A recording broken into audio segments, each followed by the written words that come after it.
Today, we're going to describe the spirituality of our show and our household and our new Elevate Ordinary community. I would describe it as either the Manor at St. Anne's option or that hideous little way.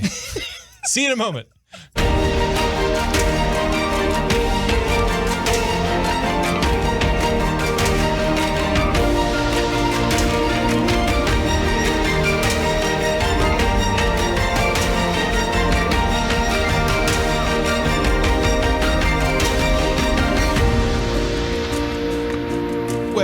Welcome back to Elevate Ordinary. I'm your host, JonMarc Grodi. I'm Teresa Grodi. And we're back with another extraordinary conversation about the ordinary pursuit of truth, goodness, and beauty. Thanks again for being here with us for this conversation.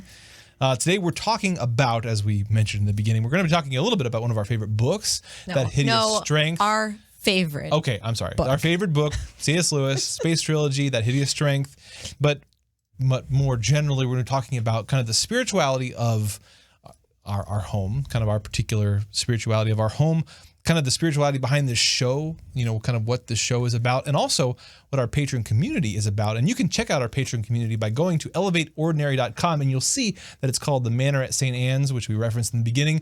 You'll see why in a little bit here.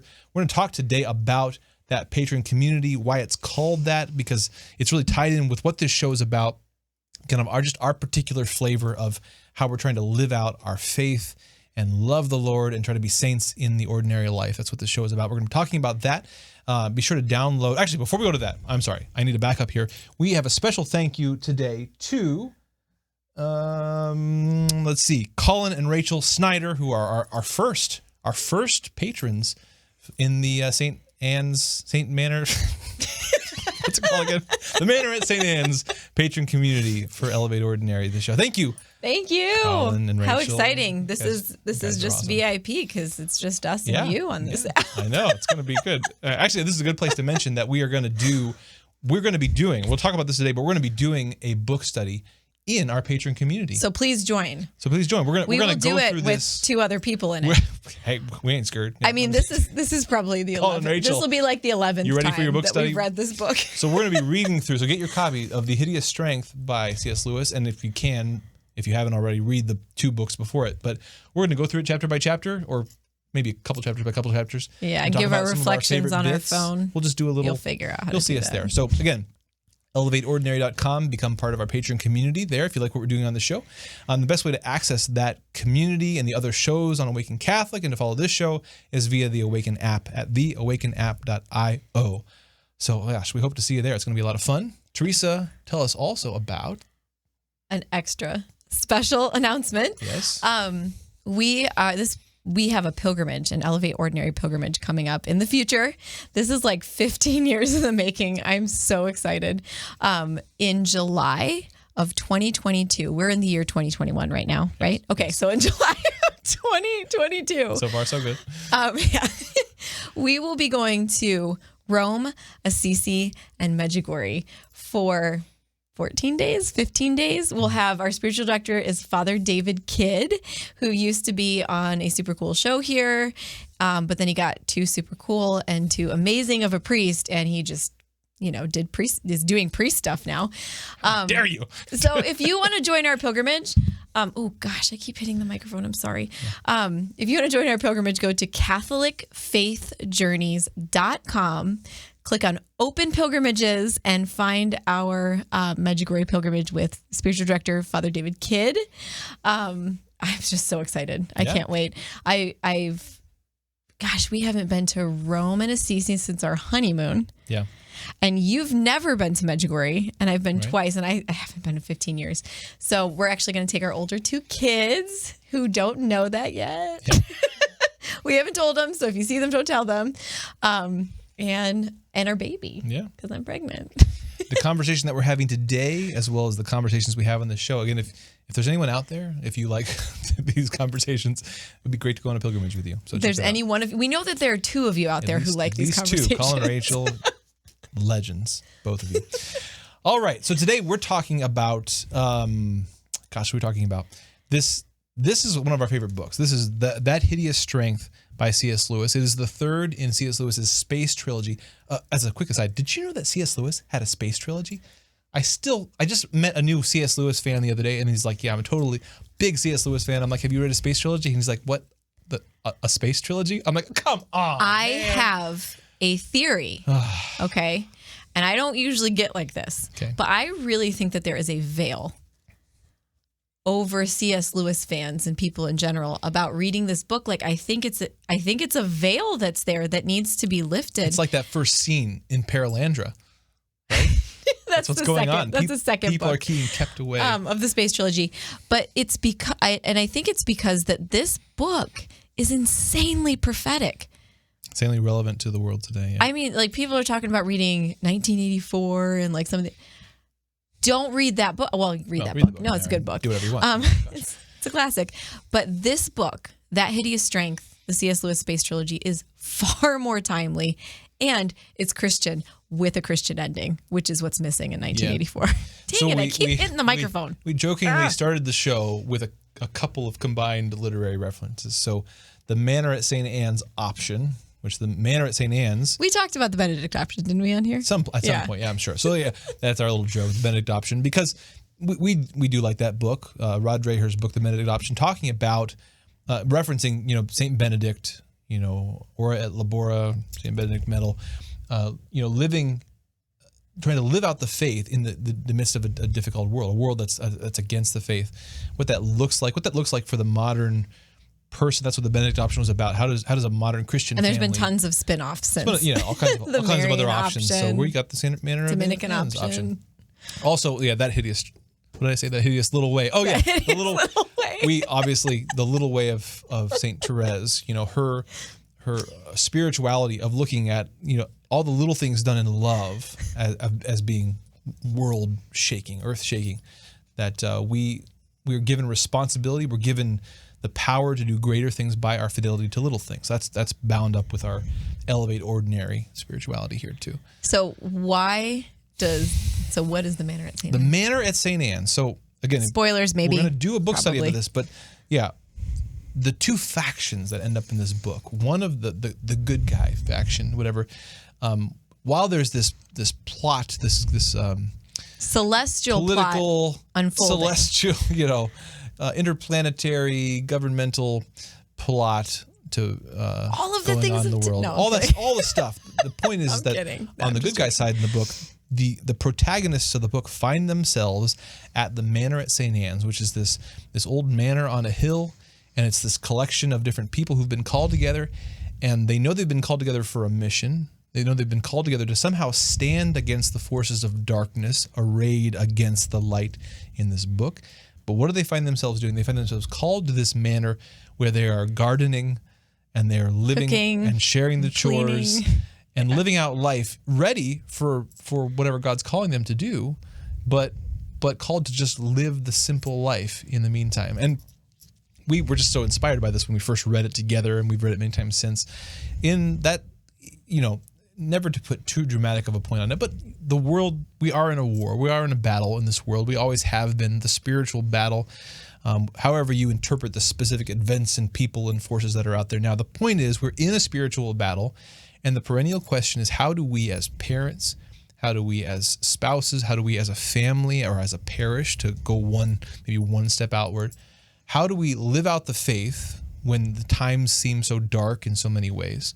How do we find the right balance between, praying for what's going on out there and being involved in the ways that are appropriate, but never letting that take away from our first and primary responsibilities, which are to worship God and to love each other and to raise our children and to give glory to God in those little ways? How do we live that balance? And it's part of the spirituality of St. Therese. It's part of the image that we see in this book of the Manor at St. Anne's, that we mustn't get pulled so much out into those events of the world that we forget what is most important, because God will bring about the fruit by our fidelity to little things. That's one of the points here. That's the elevate ordinary. That's kind of that whole thing about elevating the ordinary.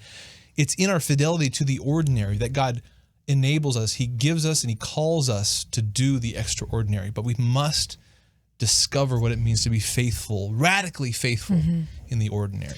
Now, as I mentioned, we've read this book at 10 times. I think I stopped counting at 10 times. This was your bridge back into fiction. Yes. By the way. When I met her, she wouldn't read fiction. I couldn't get her to read it. Because there's no point in reading fiction. Why won't I just read nonfiction and learn what it is? Why would I read history about some other person's universe when I could read more history about my own? But this was her. What do you call it? The gateway drug back into into the world of fiction. Yeah. So that's cool. Yeah. Crap, where was I going with that? You can't interact a pregnant woman or a mom. Doesn't matter. Yeah. Once I've had a kid, I can't think anymore. So the Manor at St. Anne's is contrasted with the NICE at Bellbury. Yeah. Okay, so this is like a massive governmental company. Political, scientific. Okay. It's like all the conspiracy theories out there in the world have all come together in one institute. And it was written in the early 1900s. And it's all coming out of the elite at a university. Right. Okay, so the elite they all believe that they are being called to this NIC, to Bellbury. Part of this progressive future. Because they're part of the inner circle. Yeah. Okay. And this is being contrast with the Manor at St. Anne's, where there are people who are refugees, essentially, from this world that's occurring in this small little English town. Yeah. Refugees this university from broken families, town. Refugees from university system gone awry, refugees from the academics. And they're all clearly called and mean to end up here. Together, yeah. They don't know how, but they are. And the two, Bellbury and the Manor at St. Anne's, are like just set against each other. Mark and Jane are the two main characters. They're married, but they spend the entire book apart. Right. Mark is in the university and has become a part of the inner circle. Drawn into these plots deeper at Bellbury, and Jane has He's a lovable fool. I mean, he just keeps getting sucked deeper and deeper. He's just me. I mean, this book was just me. In some sense, he wants to be part of changing the world. That's part of the temptation there. Is like social planning. He's so determined to be part of the real people doing really important things. That's part of what keeps getting him drawn into this really nasty business. Yeah, as somebody who loves education and was deeply involved with academia and progressing in academia almost my entire life, they tell you that you're the smart one, and because you're the smart one, you must be involved in social planning. And that's exactly how it turns out. I mean, that's how it works. You continue to feed into, I'm the smart one, and these people must be managed. And so it kind of plays out here. Right. So Mark's there, and his wife Jane ends up at the Manor at St. Anne's. Right. And one of the awesome things about the Manor at St. Anne's, actually, and in Bellbury, is that C.S. Lewis is showing hierarchy. He constantly is contrasting between the two places. The book bounces back and forth between these two places, and he's contrasting different types of hierarchy, different types of submission to an authority, different types of belonging in this craving to be part of the inner circle, this Gnostic sort of craving, versus belonging to a family, to a community. The contrasts back and forth are one of the things that makes the book a really masterpiece. Part of the people who are called to Bellbury are called through their temptation. Like St. Ignatius of Loyola's discernment of spirits. When you are in sin before you've turned to Christ, the devil is sweet. He is very sweet, and he brings you in, and he wants to show you everything he has to offer you. And then when you've made the decision, he turns on you fiercely. And if you're into gruesome stuff, the end of this book is like, it is hideous. It is gruesome. And you end up like, at the end, you're just like, I'm not going to be on that side. Like, that is not the side. And I can see myself on that side. And I see all the ways that I've been lulled into Bellbury, and I don't want it. I renounce it. I reject it. I want to be at the Manor at St. Anne's. Yeah, there's some scary bits in there.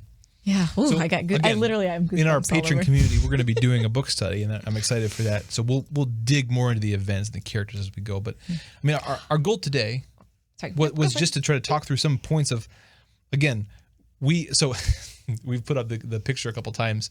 We named our homeschool the Manor at St. Anne's Academy, right? That's what the Manor at St. Anne's Academy. And obviously we've named our patron community the Manor at St. Anne's. So we've been inspired a lot by that image in this book of this community. And again, so we want to talk today about some of the features of that community in that book and why it has inspired our particular spirituality as a family and as a show here. I pulled out two of them. Okay. Yeah. Something that struck me and that I love about the Manor at St. Anne's is the freedom. Okay.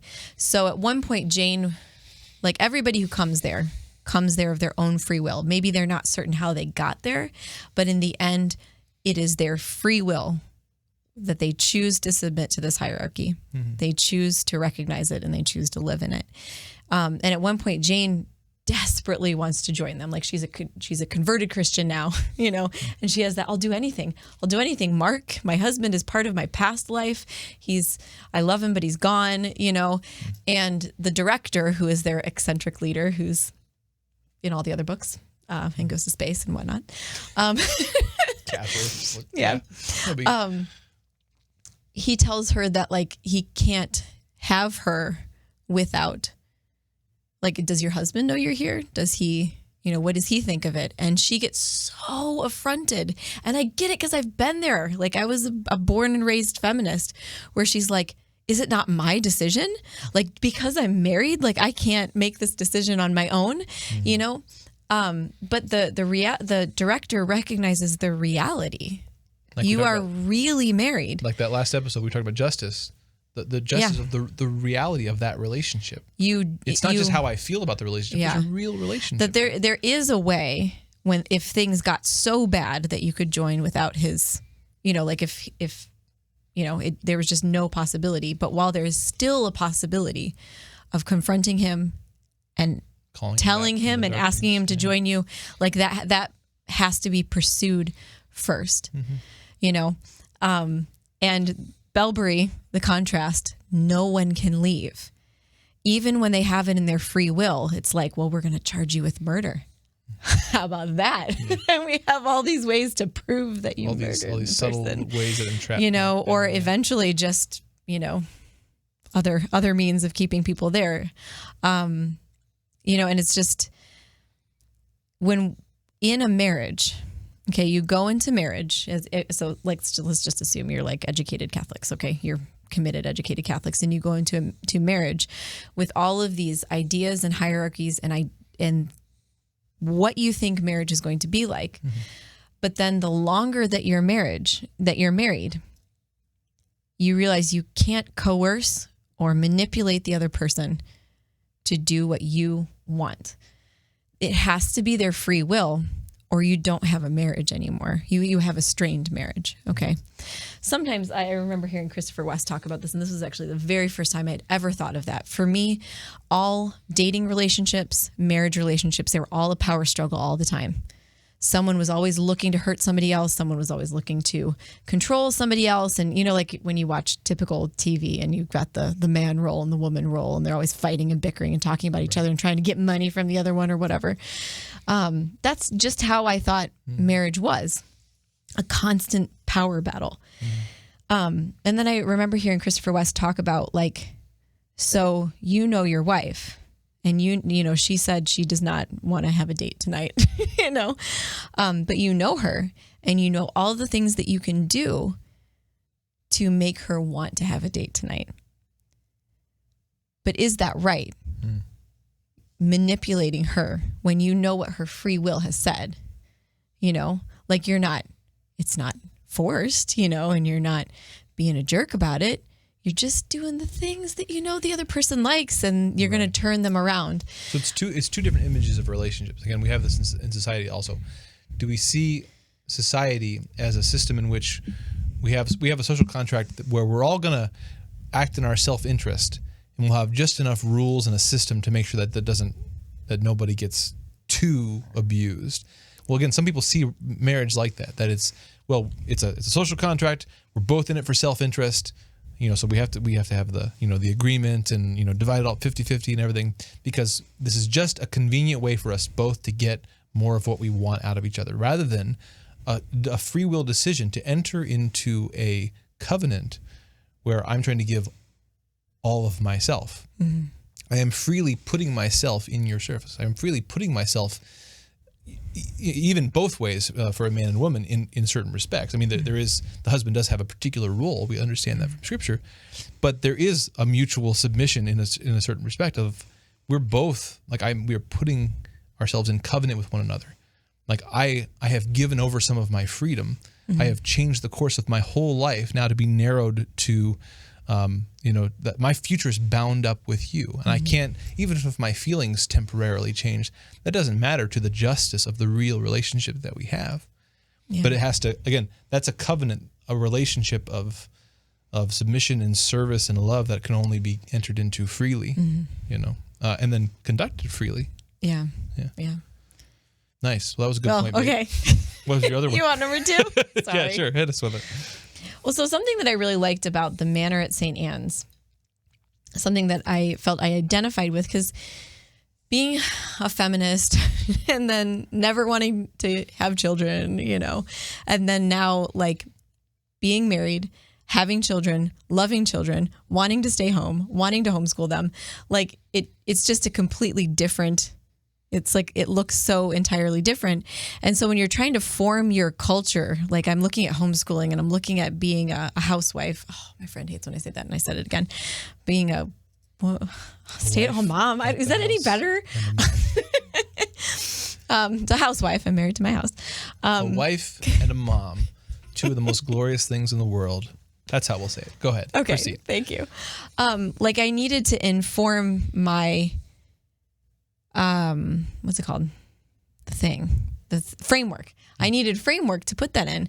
And you pick up all these like homeschooling and like Christian mom books, and they make often, or at the time I was reading them, they make things feel like it's, everything is sweet and you're gentle and it's very floral. And now I love flowers, but then I hated flowers. And it's just like the little way, the little flower, Saint Therese, which you can't help completely. That's right. Like people are talking maybe from the other end of the difficulty. It sounds like it, and I'm like, I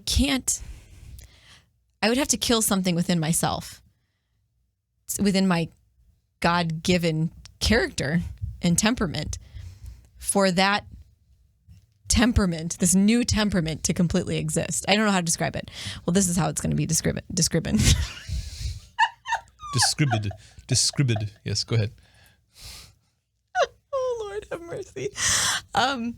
But when I was reading about the Manor at St. Anne's, there was a ferocity there that is present in the church, because the church isn't just sweetness and flowers and, St. Francis walking around with birds on him.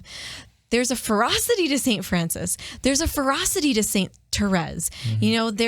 There's an intensity that allows you to be a martyr on the deepest depths of your soul, but not like a martyr like, I'm just going to let it all happen to me. But like, you have a goal with your suffering. Mm. You have, like you're going to go to war against the devil every day, So, yes, let me try to thank you. Yes, sum some of this up. Put into words. So what I hear you saying here the is, things I said. What comes to my mind is that St. Anne's is a real image of Catholicity, whereas Belbury, the NICE, the Institute in this book, is really this image of hell, where the further they go, the individualities in Belbury, in the bad place, are quashed and suppressed, because the whole point is uniformity and conformity, and the true giving up of one's personality. This is so timely. To for the sake of this diabolical plot. Whereas at the Manor of St. Anne's, there's this real Catholicity. In the Catholic Church, we have saints that are sweet, peaceful pacifists, it seems like, and we have warrior saints. We have gentle, well, at some points in their life, in some of their examples, gentle souls like St. Francis. We have St. John Vianney and Padre Pio. And we have St. Joan of Arc, and we have academics, and we have simple people, and we have warriors, and we have gentle monks, and we have martyrs, and we have the whole gambit. And the thing is that there's no contradiction between those things. In the Catholic Church, we're able to bring together apparent opposites, hold them in tension, and as Chesterton says, have a healthy hatred of pink. Like we want the red and the white, and we want them together, and we want them to their fullest strength, but we don't want just kind of a bland combination of the two. Oh, he means don't call it pink, call it liturgical rose. Liturgical rose. The point is that like in the church, we're able to pursue and harmonize the different qualities and the different personalities in a way that doesn't kind of just diminish them all into kind of a bland moderation, a bland lukewarmness. We're able to you're able to be the height of all those qualities. And so in St. Anne's, again, we have men and women in that community. Amongst the women, there's a variety of temperaments. You have the kind of the who's the Grace Ironwood. This very exactly what her name sounds like. Yeah, I mean, she's this very strong. She's kind of the helper of the director, and we don't really know much about her past. She's the number 2. Very strong, kind of fierce, quiet psychologist lady. She's a psychologist. Yeah, and then we have what's the Ivy Mags. She's just the common lady who was the housekeeper for Jane. Yeah. And her husband's in jail. But she's a simple soul, but she's just so bright and cheerful. And the atheist, and we have the atheist buddy of the doesn't director. Actually believe. But he's there because he's valued for his objectivity and his wit. The point is, they're all there. And his gardening. And somehow all of their personalities are heightened and valued and combined in this community, right? And there's Merlin. Well, that's a whole other and a bear. We'll get there. Yeah, join our group. Join our group so we can do this book study. We want to talk about because you want to be on the other side of the veil of C.S. Lewis fans who have never read this book. Yeah. Sorry. The book that was marketing. Is a great example of Chesterton's whole distinction between the clique and the clan, right? In the clique, people come together because they're similar, and so you end up with these highly specific societies where the bond is only a common interest and it could easily change and be broken. It's not that there's not a place for that, but that's distinct from the clan or the family where you're given to one another, and that's certainly a hallmark of that community. They're not a biological family, but God has led them together, so they're given to one another, even though they're not the sort of people who would have organically come together in a society. But they're given to one another, and in their accepting of one another and learning to be a community, there's a very unique, again, familial sort of love that develops. Yeah, and they're able to be valued even in their difference. In Bellbury, you have to watch everything you say. Yeah. And you have to know who you're talking to and what you can say to them. And every word you have ever said will be brought back up against you. Everything is an act. Everything is trying to look apart. Everything is trying to be. In family life, in the Manor of St. Anne's, certainly, with the atheist who's the Scottish atheist who's always running his mouth this way and that, and Ivy Mags and whatever. But in family life, you get angry and you yell and you sin and you whatever. You're all very different. You're all very unique. I'm sorry. I'm thinking about the microphone, not what's coming out of my mouth. But you still have to love one another. Mm-hmm. You have to be like, my brother just hit me in the head. Right. But I'm still going to live with him. Yeah. And why? Again, is it because we all like each other all the time and it's just, flowers and it's wonderful and it's quiet? No, it's because God has called us together for a mission, for a purpose. And it's in submitting to that purpose that we find a deeper kind of love than a mere clique could have ever had. And that's, again, one of the amazing portraits of community and family life that we see in St. Anne's. We also mentioned at the beginning, the St. Anne's option, the Manor at St. Anne's option, referencing the Benedict option. Because there really is a good example in this an image of how we as Christians in a difficult time in history, how we are in but not of the world. How do we kind of form not a bubble where we flee the world and think that we're going to be able to somehow remove ourselves from this difficult time and place, but how do we form a community and focus on love and on worshiping our God and becoming saints and taking care of each other, while we remain ready to be involved in the ways that God is calling us in the world. Like putting that first thing first, the first thing being the family and the community and the worship of the Creator, putting that and keeping that first so that you're ready to be called on to again, the ways that God wants you to be leaven in the world. That keeping that order is so important. Yeah. In being somebody who's very ambitious, very driven and has high goals and hopes, and I'm always somebody who's like starting a new thing, I've learned over the years that, and this is biblical, we all know it, but like that if you are not faithful in the little things, as our Lord says, if you're not faithful and stable and measured, you can plan, you can have the personality for, you can have the management skills for, you can have the planning for all the big things. But God won't give you the fruit because He doesn't want you doing it as you are now. If God does not build the house, in vain do its laborers labor. Yeah, but the better that you get at being, the more you grow in holiness and the more that you grow in virtue, things come to you that are clearly God's will, and then you discern with your spouse and your particular hierarchy. And it works, and it works better. That it works better than you could have planned. And the more that those things start happening, the more that you're like, this situation literally just fell into my lap and I could have never predicted the outcome. Yeah. And the outcome is stunning. I didn't do any of that, And that is kind of what the Manor at St. Anne's is. It's that you're learning to grow in holiness. You're learning to grow in being measured and thoughtful and, like under obedience, and then, and in freedom, and all doing it all in freedom. And then when the time comes to go be a martyr, you are ready. In whatever way, physically or spiritually, or, just in accepting smallness. Again, I think we have Christian politicians and artists and businessmen, people who get in that position they should be expecting, because our Lord promised this, they should be expecting to reach that moment of decision where they have to choose between worldly success and fidelity to the gospel. And I think so many people, they get all the way along and they're not expecting that, and they hit that moment and they're not ready for it. And they don't remember that, the success, whatever success I have in this world, that's God's business.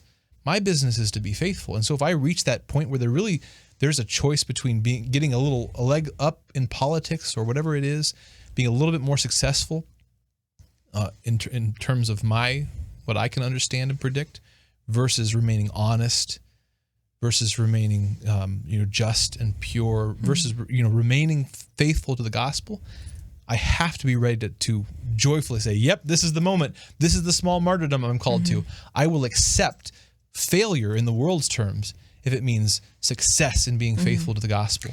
And I think whether or not there's an earthly conspiracy for this, there's certainly a demonic conspiracy that tries to bring a person to the point where they have to choose in the objectivity room, which is also something in that Hideous Strength, to stomp on the crucifix, to what is it? It's just a piece of wood on the floor, Why would I sacrifice success for this? Yeah, if I just, who cares, if just the pinch of incense or whatever, it doesn't matter in the end. In what's that St. Thomas More movie? A Man for All Seasons. Where his friend is like coming to him and he's like, why can't you? We've all done it. We're all good, Christian. We've all signed when you it. Make a promise, you hold your soul in your hands. If you let it slip through your fingers, what will you have left? Yeah. When you make a promise. And this book shows you just how passive it is. It's not even necessarily subtle. It's not even necessarily a moment where you're like, I choose to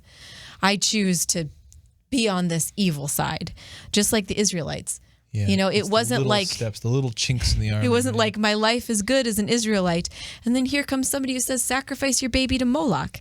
I'll do it. Yeah. No, they were part of a system. They were part of a kingdom. They were part of a culture. They were part of, and it just was like, well, what's a pinch of incense? It doesn't matter. And God understands. It doesn't matter. And I would die. I have a family.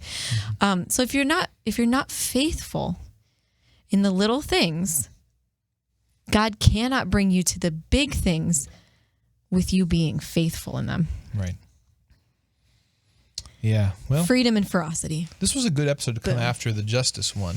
Yes. And a good episode to come between the justice one and courage. Next week, we're going to be talking about the cardinal virtue of courage. We're going to continue with our study on the virtues. This is a brief study here. We've talked about them so much, but we wanted to really make sure we laid them out clearly. So again, go check out that episode we did on justice and be sure to stick around for that episode on courage next week. But in the meantime, again, if you like what we're doing on this show, Elevate Ordinary, please join our patron community. The Manor at St. Anne's is the name of that community, and you can join. You can support the show at multiple levels. Whatever how that fits in your budget. Please come and support us at the smallest level so that we can have this book discussion about that hideous strength. Right. There'll be many things that'll, some bonus clips and things over time, but we want to do a book study on the Hideous Strength that'll only be accessible to patrons of our community. So be sure to check that out at elevateordinary.com. And the best way to access all that, and as well as this and other shows, is the Awaken app at theawakenapp.io. So check that out as well. And as we mentioned at the beginning, again, we would love to go on pilgrimage with you to Rome and Assisi and Medjugorje in 2022 in what July. month? July. Yes. So check that out at CatholicFaithJourneys.com. Go to the Open Pilgrimages tab and find our pilgrimage. So lots of exciting stuff going on. Lots of discussion on that pilgrimage. Again, thank you for joining us for this rather scattered, meandering episode of Elevate Ordinary. We talked about our favorite book and some of our favorite references therein. We hope you enjoyed it. We hope you'll be back next week as we talk about courage. Thanks again for joining us. God bless.